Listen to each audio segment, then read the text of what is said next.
ওরা আবার যদি লাইন দেয়, আমরা পুজো দিয়েছি সকালবেলা থেকে লাইন দিয়েছি, পুজো দিয়েছি 5:30 6টা বাজে।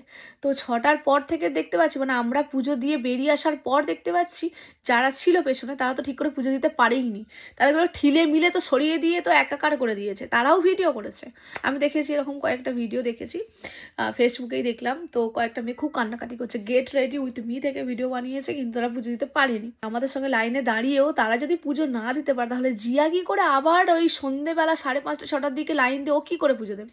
আমরা তো 4 ঘন্টা হেঁটেছি, মানে ঘুরপাক ঘুরপাক করেই গেছি। জানি না ভাই ওরা আমাদের সাথে কি করতে চায়। বিশ্বাস আছে বলেই যে হ্যাঁ বড় মা আছেন আমাদের, কিন্তু সত্যি বলতে বড় মা নিজেই অসহায়। বড় মা কি আমাদেরকে দেখবে? বড় মাকেই দেখার মতন কেউ নেই এখানে। এত সবাই বিজনেস বিজনেস হয়ে গেছে বলতে পারো।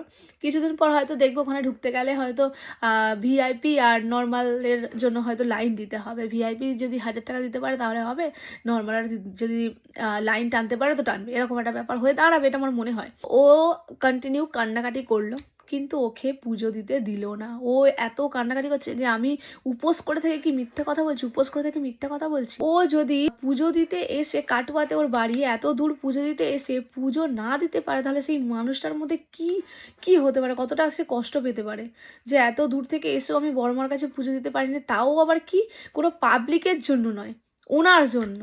মানে যেটা ওই যে বললাম না, একটা সেই সিকিউরিটি গার্ডের মতন, পাহারাদারের মতন দাঁড়িয়ে একেবারে বিরাট একটা চেহারা নিয়ে দাঁড়িয়ে খালি ভাবছে পুজো কে দেওয়াতে পারে দেখবো আজকে। তো ওনার কথাই বলছি। তো ওনার তো উচিত ছিল যে ওর হচ্ছে পুজো দেওয়ার ব্যবস্থাটা করে দেওয়া, কিন্তু সেখানে ও পুজো না দিতে পেরে কান্নাকাটি করে নৈহাটি স্টেশনে অনেকক্ষণ ওয়েট করেছে, তারপরে ও হচ্ছে বাড়ি চলে যায়। জানি এই বিষয়টা ওনাদের মতন মানুষের কোনো কিছুই মনে হবে না, কারণ ওনারা ওরকমটাই করে থাকে, আমাদের সাথে না অনেকের সাথেই এরকমটাই করে থাকে।